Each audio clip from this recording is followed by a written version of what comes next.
Bonjour tout le monde, c'est Nolz. Aujourd'hui on se retrouve pour une putain de nouvelle vidéo. Cette fois ça va pas être une vidéo sur des jeux, sur de la musique. J'ai posté sur Twitter, j'ai fait un tweet. Si vous me suivez sur Twitter vous êtes au courant, vous le verrez qui s'affiche ici. Que je trouvais que sur ma chaîne ça manquait d'originalité, que j'ai retrouvé toujours la même chose.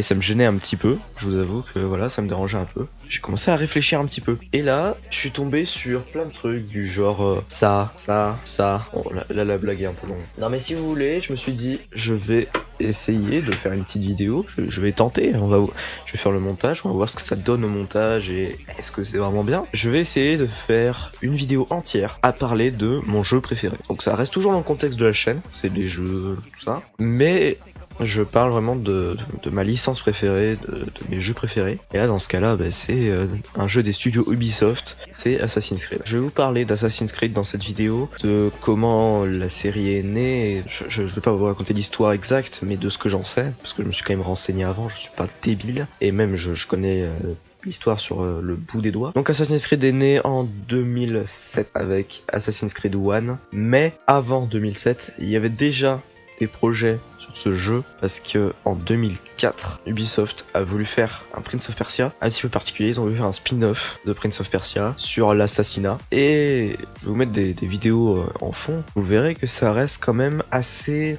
c'était déjà très élaboré. On avait déjà une bonne base d'un assassin blanc avec la capuche qui avait des lames d'assassin cachées dans les bras et qui fait des techniques d'assassinat absolument monstrueuses.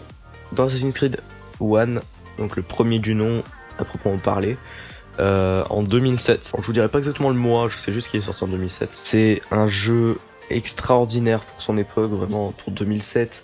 Les graphismes sont super bons, le gameplay est incroyable. Pour 2007, Ubisoft, ils ont tout niqué. Et pour vous raconter un petit peu l'histoire, alors attention, alerte spoil. Un spoiler a été détecté. Donc en fait, on incarne Altaïr Ibn Lahad, cette personne là. On incarne ce gars là. Il est très beau, hein. Non, il est beau. Merci le Nervus, hein. Un assassin de la confrérie des assassins, logique, qui réside à Masyaf. Donc Masyaf, c'est en Syrie. C'est en fait un gros château avec une ville en agglomération, si on peut dire ça. Parce que c'est plus un village, mais dans le jeu, c'est censé être une ville. On verra plus tard ce que ça donne une ville dans les autres jeux. Altaïr réside à Masyaf avec la confrérie des assassins. Donc ils sont des milliers d'assassins à vivre au même endroit à Masyaf, à s'entraîner dans ce château. Et ils ont un mentor qui s'appelle Al-Mualim. Et donc tout au long du jeu, on va avoir 9 assassinats à faire pour racheter sa confiance auprès d'Al-Mualim. Ces 9 assassinats qui sont des assassinats de Templiers. Les villes où nous allons pour assassiner des Templiers, ce sont Acre, Jérusalem, et il y en a un troisième. Bordel de merde, je me souviens plus. Bon, et la troisième, je m'en souviens plus, ce n'est qu'un détail. Ah, ma voix était belle, hein. Avouez, elle était belle. Comme ça là, Bref, on continue sur cette histoire. Donc après avoir éliminé les 3 Templiers de merde qui nous ont bien cassé les couilles, on en arrive à revenir auprès d'Al-Mualim. Et au final, c'était un Templier. Et il voulait récupérer un fragment d'Éden, plus connu sous le nom de Pomme d'Éden, qui fournit des pouvoirs absolument incroyables. Pouvoir de dédoublement, tu prends la pomme, tu te dédoubles en 40 fois et là quoi. Se battre contre des milliers d'Al-Mualim, c'est des vieux donc ça va, mais ça fait mal. Sachant que le mec à l'emprise de la pomme est complètement fou, hein. Le mec est un gros taré. Donc on le tue, on récupère la pomme, ça je vous expliquerai pas comment. Et quand on prend possession de la pomme, on voit une carte. On voit une carte, un globe, et cela revient à ce que je ne vous ai pas expliqué, parce que c'est quand même un petit peu la base de l'histoire, je suis vraiment con. C'est qu'en parallèle, il y a une histoire avec un gars qui s'appelle Desmond Miles, un barman, c'est en putain de 2012. Donc en 2012, Desmond Miles, un barman qui se fait enlever par des Templiers sous le nom de Abstergo Entertainment pour vivre l'histoire d'Altaïr et justement trouver cette carte. Et sur cette carte, il y a tous les temples que les Templiers recherchent, où à l'intérieur il y a des fragments d'Éden. Parce que oui, le but étant que les Templiers, ça je vous ai pas demandé, que les deux factions c'est les assassins et les Templiers.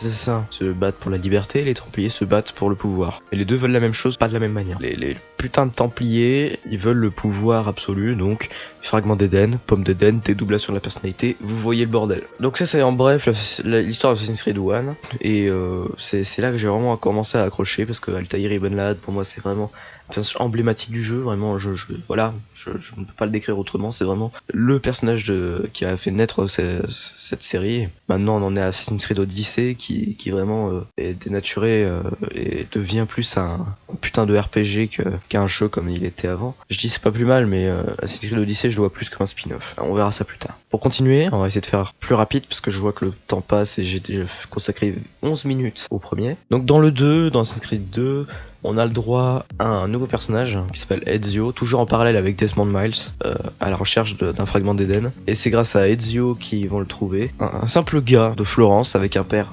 ultra riche parce qu'il est banquier, avec deux frères, une sœur et une mère. De base, il n'est pas assassin comme Altaïr où on commence déjà assassin. Non, Ezio, on va voir sa vie avant qu'il soit assassin et ça c'est plutôt stylé. Les jours passent et puis au bout d'un moment il y a son père qui doit aller devant la justice en gros, devant une famille rivale. Le père de la famille rivale qui s'appelle Francesco de Pazzi, lui ce connard il a tué des gars, il a tué plein de personnes. La famille des Pazzi c'est vraiment une puterie, ils arrivent à retourner le jeu et en fait c'est des Pazzi qui sortent de prison, ils envoient le père d'Ezio et toute sa famille, enfin tous ses frères en tout cas parce que le reste ils sont pas réussi à les trouver, ils envoient tous ses frères à Ezio et son père en prison et sont condamnés à la peine de mort. Ezio lui va voir son père lui demande de retourner chez lui et de récupérer de l'équipement qu'il a dans un coffre caché dans une pièce secrète. Ezio découvre ainsi que son père était un assassin et qu'il va récupérer son putain de costume ultra badass.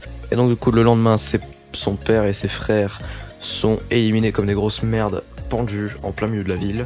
Ezio ne peut rien faire, il décide de quitter Florence parce que c'est trop dangereux avec sa sœur et sa mère. Ils vont à Monterrioni, c'est la Villa Auditore, un château consacré à sa famille et qui est aux possessions des assassins, et leur chef est son oncle Mario Auditore. Donc au fur et à mesure de l'histoire, on tue des Templiers, logique, on se venge. En premier temps, on se venge et à la fin, il y a Rodrigo Borgia qui devient le pape. Donc, vraiment le mec est, tu vois, le mec est haut placé, quoi. Il est vraiment tout en haut de l'échelle. Il devient un pape et on doit aller le tuer parce qu'en fait, dans le Vatican, dans un sous-sol du Vatican, il y a un temple. Et du coup, qu'est-ce qui s'est passé, Maurice? Ezio est allé battre Rodrigo Borgia, est allé dans ce temple et a récupéré la pomme d'Eden. Oh ouais.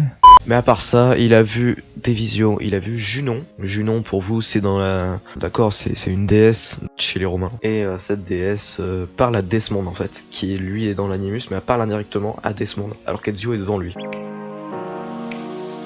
Donc dans le 3, Connor Kenway. Vraiment, le 3, le 2 est vraiment officiellement mon préféré. Il est dans mon top 5. Et vraiment, Assassin's Creed 3, vraiment, il est cool, mais il manque un truc, tu vois. C'est pendant la Révolution américaine. À la base, on contrôle Etham, qui est un Templier, qui est le fils d'un pirate qu'il y a dans Black Flag et contrôle Black Flag, et le père de Connor Kenway qu'on va contrôler dans ce Assassin's Creed 3. Etham Kenway est un Templier, il a rejoint le côté obscur de la Force. Au début on joue avec lui pour un petit peu nous expliquer comment il s'est installé à New York, comment les Templiers sont installés. Et en fait, plus tard, on contrôle Connor. Donc un assassin amérindien plutôt stylé, moi j'avoue que j'aime beaucoup. On devient un assassin, on tue les Templiers, et le dernier Templier qu'on tue, c'est Etham, donc on tue notre père.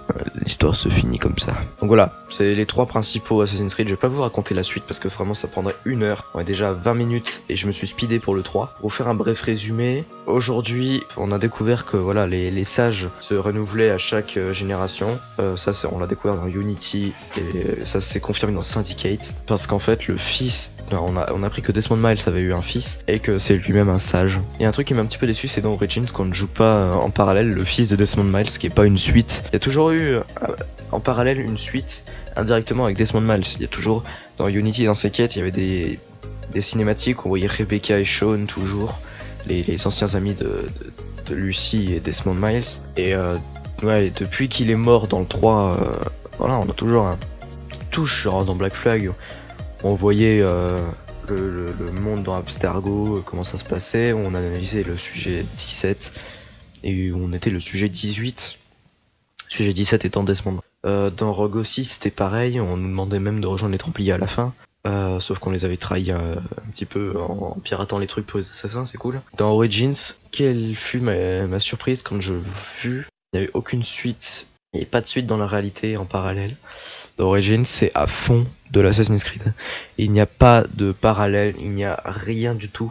Assassin's Creed Odyssey, je le vois plus comme un spin-off qu'un Assassin's Creed. Dans Origins, il y a le système RPG, mais ça reste un Assassin's Creed pur et dur. Il y a toujours la capuche, il y a le fait qu'à la fin, on soit un vrai assassin et qu'on ne soit pas un Magi. En fait, c'est vraiment sur les origines d'Assassin's Creed. Et moi, je pensais qu'en fait, Ubisoft partait sur une nouvelle trilogie où ça est toutes les origines des assassins, dans toute l'Europe ou l'Asie, les Amériques et tout ça. Mais non, non, non, non. Il montre qu'Assassin's Creed Odyssey est un putain de RPG à la Detroit Become Human avec des choix. Non, c'est David Cage qui a réalisé les scripts, c'est incroyable, je vous jure. Assassin's Creed Odyssey serait un jeu avec le gameplay d'Assassin's Creed et avec les thématiques de Detroit Become Human quant au dialogue, on va dire. Et ça n'a rien à voir avec un Assassin's Creed.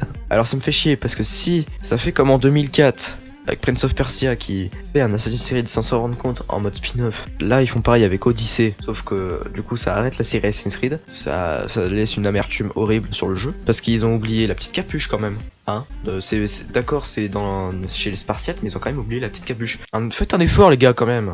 Bon voilà, on va en finir là-dessus de toute façon. On verra plus d'informations quand on en saura plus sur Odyssey. Sur ce, moi je vous dis à la prochaine. J'espère que ce contenu vous aura plu. J'avais besoin de parler un petit peu avec vous, de changer un petit peu de contenu. Sur ce, on se retrouve pour une prochaine vidéo. Ciao.